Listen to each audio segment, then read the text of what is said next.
आज हम क्लास 12 के बाजार दर्शन चैप्टर को देखेंगे। बाजार का जादू चढ़ने और उतरने पर क्या क्या असर पड़ता है। तो बाजार का जादू चढ़ने पर मनुष्य बाजार की आकर्षक वस्तुओं के वश में हो जाता है। बाजार की जादुई ताकत हमें अपना गुलाम बना लेती है।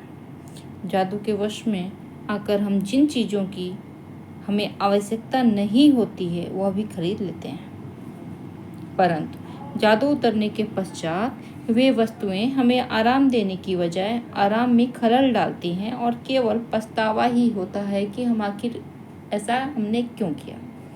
ठीक है, अगला प्रश्न। बाजार में भगत जी के व्यक्तित्व का कौन सा सशक्त पहलू उभर कर आता है? क्या आपकी नज़र में उसका आचरण समाज में शांति स्थापित करने में मददगार हो सकता है? तो भगत जी एक संतोषी व्यक्ति हैं। बाजार में भगत जी आंखें खोलकर चलते हैं, लेकिन उसे देखकर भौचक्के नहीं होते हैं। उनका अपने मन पे पूर्ण नियंत्रण रहता है। वह बाजार की चकाचौंध से आकर्षित नहीं होते।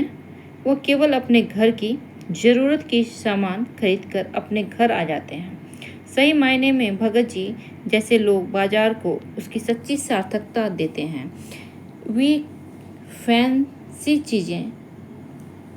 फैंसी चीज़ों के स्टोरों में नहीं रुकते हैं। वह पंसारी के दुकान में रुकते हैं, क्योंकि उन्हें केवल जीरा और नमक खरीदना होता है।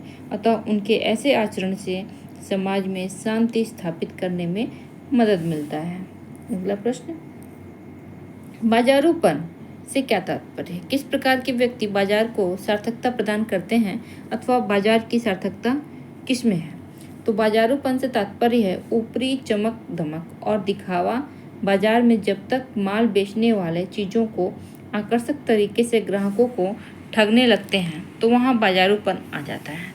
इसी प्रकार ग्राहक जब अपनी ज़रूरत की चीज़ों के बजाय मनी पावर दिखाने के लिए बाजार से माल खरीदता है तो भी बाजारूपन बढ़ता है।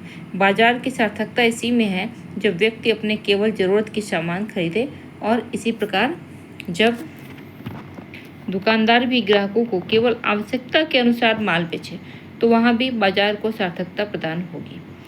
अगला प्रश्न। बाजार किसी का लिंग, जाति, धर्म या क्षेत्र नहीं देखता। वह देखता है सिर्फ उसकी क्रय शक्ति को। इस रूप में वह एक प्रकार से सामाजिक समता की भी रचना कर रहा है।